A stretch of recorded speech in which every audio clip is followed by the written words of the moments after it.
Did you know that many economists are now predicting the perfect economic storm? Inflation colliding with recession. What many people don't realize is that the problems from the uncontrollable economic stimulus of the pandemic era may just be starting to fully materialize now. And we're not talking about just high inflation again. And this may not be just another recession. In this video, I want to help you understand what this is all about. And today, we're talking about the economy. Not just how it works, but why inflation matters, past economic disasters, and the clouds that could be on the horizon now. But most importantly, I'll explain what you can do to protect yourself and even grow your business if the storm hits.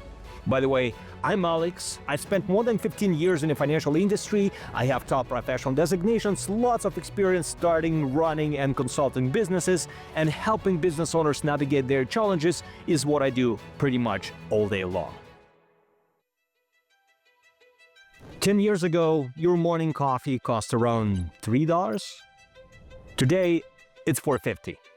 That's inflation creeping in, and most people shrug it off as normal price increases. Inflation means prices rise across the entire economy.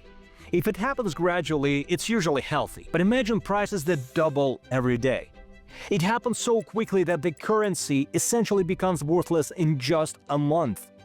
While it sounds extreme, this is one of the real stories we'll cover today. A common tool economists use to monitor inflation is called the Consumer Price Index, or CPI. Think of it as a giant shopping cart filled with everything people buy regularly: food, housing, gas, and so on.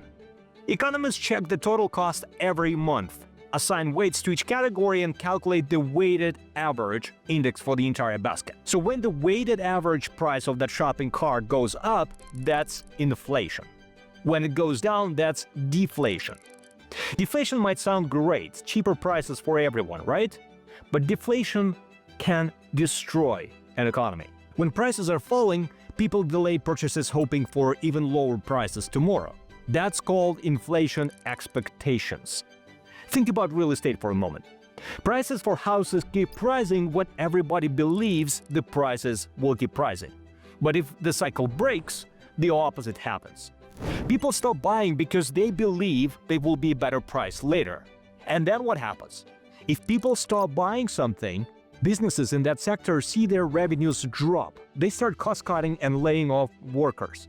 Those workers have less money to spend on other things, and prices fall even more because there's less overall demand. It becomes a vicious cycle. But sometimes those cycles are so vicious that they turn into real economic tsunamis.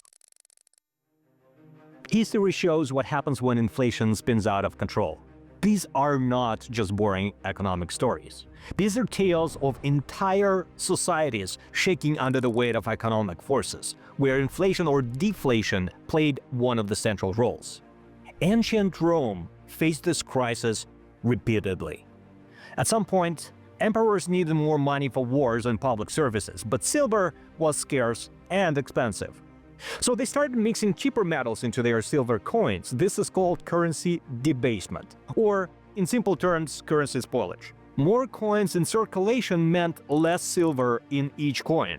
Initially, nobody cared. A coin is a coin, right? But because people had more coins to spend, prices soared across the entire empire. The coin started losing its value very rapidly, and very quickly people lost faith in Roman currency.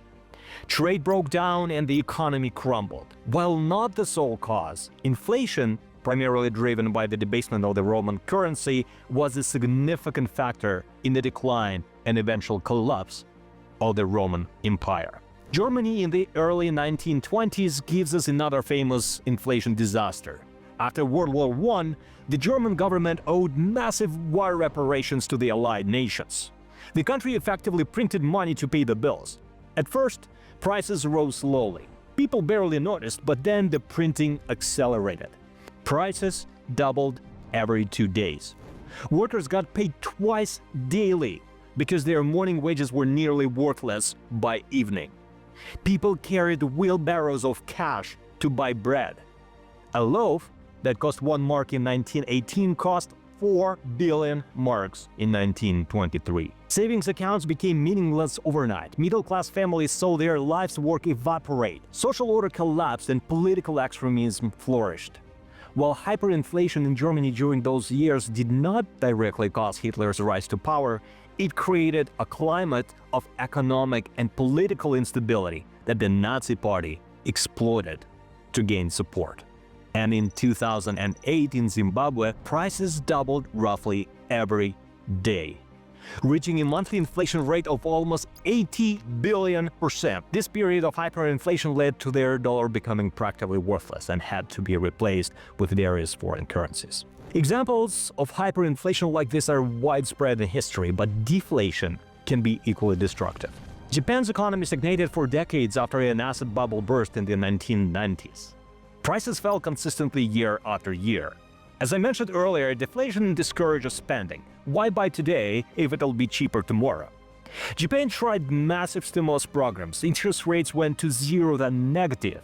None of it created lasting, healthy levels of inflation until 2022. Only then prices finally began rising above the Bank of Japan's 2% target for the first time in almost 20 years. The United States faced a different but an even more challenging problem in the 1970s. Oil prices spiked due to Middle East conflicts and an oil embargo in 1973. Due to the ripple effects across the rest of the economy, economic growth stagnated and unemployment soared. To stimulate growth, the Federal Reserve kept interest rates too low for too long. Inflation reached double digits, but the Federal Reserve's efforts did not stimulate economic growth. This combination, called stagflation, defied traditional economic theory. High inflation usually meant strong growth, but America got the worst of both worlds. When Paul Volcker became Federal Reserve Chairman in 1979, he raised interest rates to crushing levels, over 20%. The medicine worked, inflation came down, but the cure triggered the worst recession in the United States since the Great Depression. Unemployment hit 11%, businesses failed, families lost homes, and the social cost was enormous. The common thread in all these stories is loss of confidence. When people stop trusting the economic path, the entire system breaks down. As we'll discuss in the next section, prices are influenced not only by physical forces, but also by psychology. Inflation is not some artificial number that economists debate for the sake of staying employed. Recovery often requires painful adjustments, and inflation can literally destroy lives, contribute to government collapses, and reshape entire societies. And yet, in essence, it's controlled by two very simple factors: demand and supply. Demand and supply are the basics of economics, but they are also the main building blocks not just of the modern economy, but even life itself. Demand in its simplest form is how much of something is needed or wanted. The higher the demand for something, the more competition there is, and the more valuable that something becomes, especially if supply doesn't keep up. Supply is the flip side. It's how much of that something is available. When supply is abundant and demand is low, the perceived value tends to fall, and vice versa. Long before humans invented economics and money, the living world was governed by the laws of demand and supply. If food, water, and territory were abundant, populations grew until supply couldn't keep up with demand. Competition grew, weaker groups didn't survive, and eventually the balance was restored again. What's interesting, in human societies, demand can be factual when people truly need something, or artificial, or psychological, when people think they need something, and think they need it now. To make it simple, let's imagine a nation with 5,000 houses and exactly 5,000 people. Everyone has a place to live, prices are stable, but add 10 more people without building more houses. And those 10 will compete for the existing homes, and prices will ultimately rise. That's factual demand. People need somewhere to live. But demand can also be artificial or psychological. If people believe House prices will rise 10% a year. Some will buy extra properties just to profit from price appreciation. Even without the need for more housing, they will compete with each other, driving prices up further and strengthening that belief. That's why central banks watch inflation expectations as closely as actual inflation. A 2% inflation is high enough to keep the economy moving, but low enough to remain manageable. To change inflation, central banks use monetary policies, raising or lowering interest rates or adding or removing money from the economy. Back to our 5,000 house economy example. If everyone spends all they earn and can't borrow more, the economy stalls. But if the central bank cuts rates from, let's say, 7% to 2%, households save on mortgages and suddenly have extra cash. Some will spend it, others save it by bringing that extra cash to a bank. Banks now flush with deposits can make additional loans to those who need them. So those who want to buy another house now have not just the want, but the means to do it. And one sale at a higher price could be enough to spark expectations, and the cycle begins. Central banks can also inject money directly into the economy. It's often called printing money, but today it happens mostly through complex electronic transactions. Either way, more money chasing the same goods can set off another round of price increases. Of course, real economies are far bigger and more complex than our 5,000 house example. But during the pandemic, the abundance of cheap capital, low interest rates, and expectations that real estate will continue appreciating in value caused massive increases in demand for housing. But it was far from being just a result of people actually needing a place to live. As you can see, demand and supply can be easily thrown off by external shocks. But why are we talking about inflation now? Isn't it a thing of the past, the pandemic era? Well, COVID-19 created a unique situation that economists had never seen before. You see, it was believed that because of the pandemic, businesses would close in droves, unemployment would skyrocket, so the governments around the world were concerned that people would have no money to support themselves. And that could lead to an even bigger problem than the pandemic itself. As a result, most central banks injected massive amounts of money into their economies to stimulate demand and made borrowing nearly free. But most people didn't lose their jobs. Businesses quickly adjusted to their operations to work online, which saved many people a lot of money on commute, takeouts, and even rent, since many moved to the suburbs. Instead of dying of hunger, a big segment of the global population was swimming in cheap, easily available capital in addition to the work-from-home savings they were now enjoying.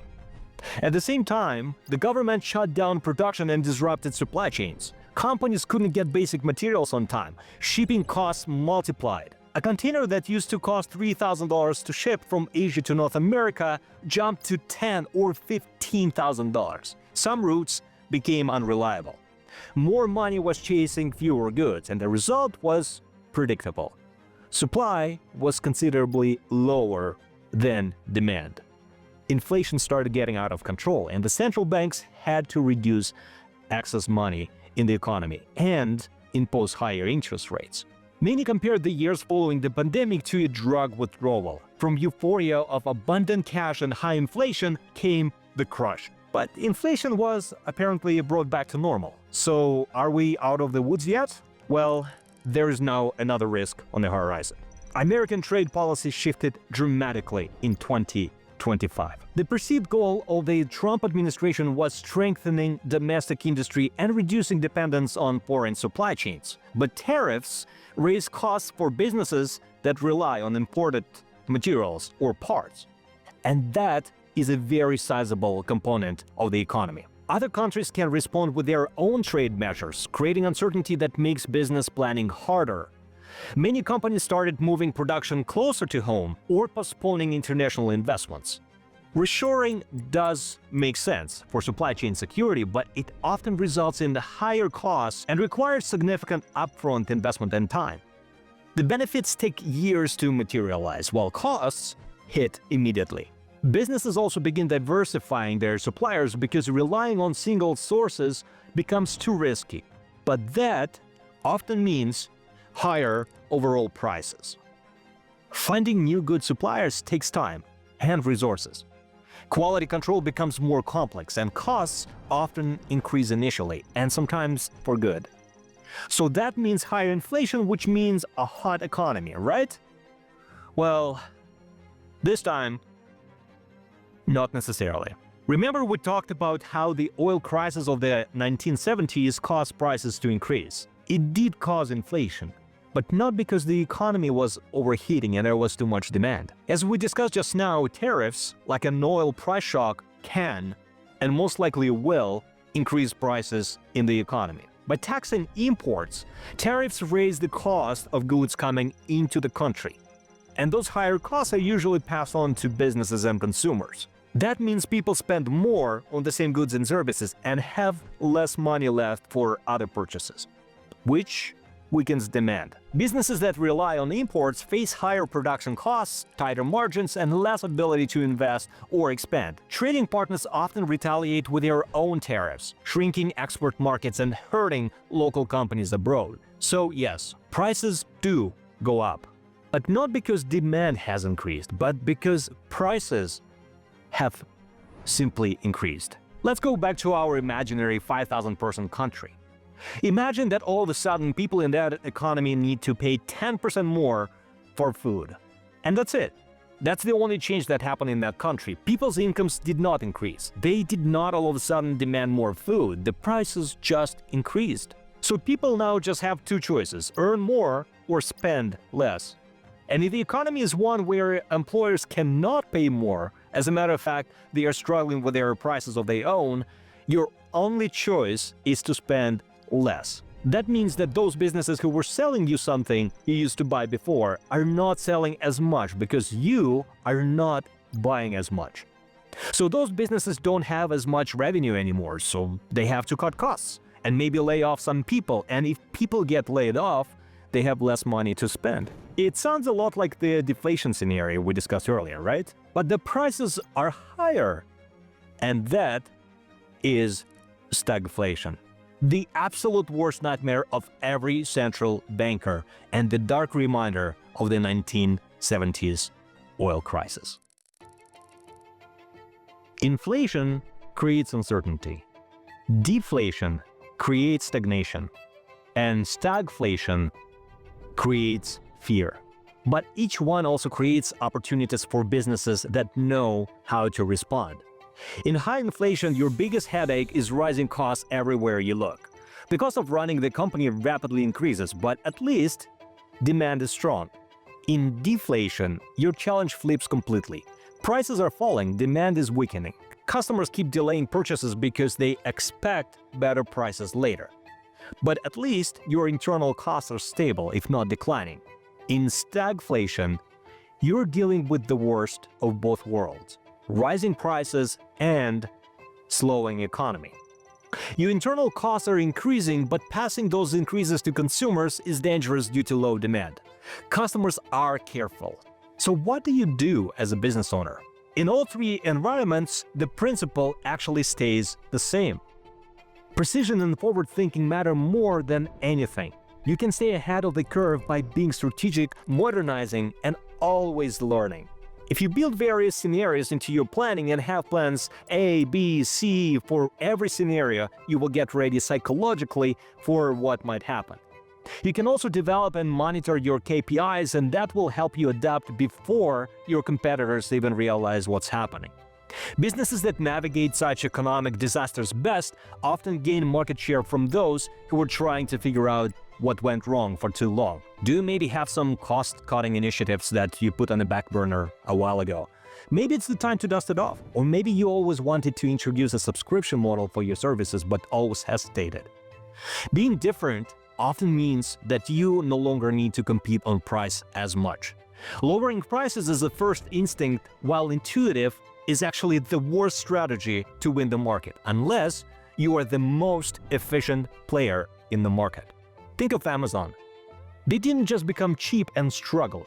Despite some questionable business practices, they built efficiencies that allow them to be both extremely cost-effective and highly profitable. Being a true cost leader is very, very difficult. It requires scale, precision, and impeccable processes. Otherwise, it becomes a race to the bottom. In one of my other videos, I talk about 7 critical mistakes that almost all businesses that failed have made. And competing on price without the right business model is one of those mistakes. If you're interested, you can watch that video next, but if you're not a true cost leader, how do you compete? If you don't have anybody to compare yourself with, it's easier to justify your own prices. So if you add some additional value to your customers that others don't, that will differentiate you to the point where an apples-to-apples comparison to your competition becomes difficult. So you are no longer a commodity service provider. Let's say you introduce complimentary year-round support to your product or service. Maybe instead of a one-time fee, promote a subscription model. Maybe you develop seamless client experience from booking to paying to coming back in as few clicks as possible. Whatever you do, you go out of your way to deliver something to your customers that others in your industry don't typically do. You can also read your competitors' reviews and see what their clients liked or didn't like, and learn from it.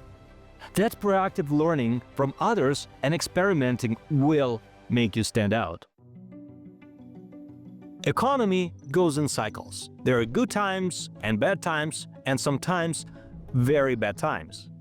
But economic conditions are just a variable in your business plan, not a destiny.